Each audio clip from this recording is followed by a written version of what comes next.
बोलू द्या सगळ्यांना. जर प्रशासनानं जर नाही दखल घेतली तर मग त्यानंतर तीव्र प्रतिसाद होते. भाषणामध्ये असं हे काय हे बोलायचं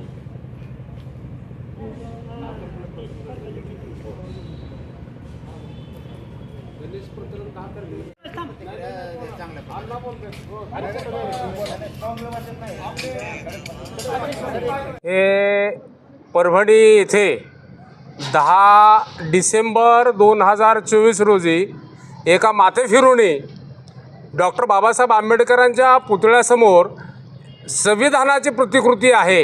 या संविधानाच्या प्रतिकृतीची एका माथेफिरूनं 10 तारखेला नासधूस केलेली आहे आणि विटंबना केलेली आहे.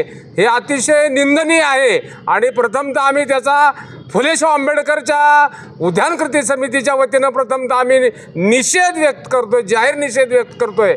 आणि या माथेफिरूनं या संविधान प्रतिकृती असलेल्या कट्ट्याची नासधूस ज्याने केलेली आहे त्याच्या पाठीमागं कोण कोण आहेत हे सगळं शोधून त्याच्यावरती राष्ट्रद्रोहाचा गुन्हा दाखल व्हावा आणि SIT तर्फे याची कसून चौकशी व्हावी आणि जे काही कृत्य करणारे त्याच्या पाठीमागं जे पाठीराखे आहेत त्यांच्यावर कठोरात कठोर कारवाई करावी अशी आमच्या फुले शाहू आंबेडकर कृती समिती उद्यान कृती समितीची प्रामुख्याने मागणी आहे.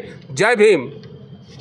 सध्या भारतीय संविधानाचा अमृत महोत्सव चालू आहे आणि देशभरामध्ये संविधानाचा गौरव होत असून जे परभणीमध्ये जे डॉक्टर बाबासाहेब आंबेडकर यांच्या पुतळ्यासमोर जे संविधानाची प्रतिकृती आहे त्या प्रतिकृतीची एका समाजकंटकानं नासधूस केलेली आहे आणि ही बाब अतिशय निंदनीय असून समस्त भारतवासीय त्याच्या विरोध निषेध करते आहे.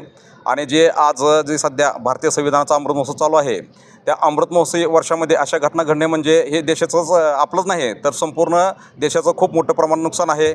आम्ही त्याचा पूर्णपणे निषेध करतो आणि आम्ही आज फुले शाहू आंबेडकर उद्यान कृती समितीच्या मार्फत जिल्हाधिकारी साहेबांच्या मार्फत मुख्यमंत्री साहेबांना राज्य सरकार व केंद्र सरकारनं कळवलेलं आहे की जो कोणी अपराधी असतील समाजकंटक असतील आणि त्याच्या मागे जे कोणी ज्याचा हात असेल तो पूर्णपणे SITच्या माध्यमातून चौकशी लावून शोधून काढावा आणि त्यांना देशद्रोहाच्या आरोपाखाली योग्य ते कडक शासन व्हावण्यात यावं.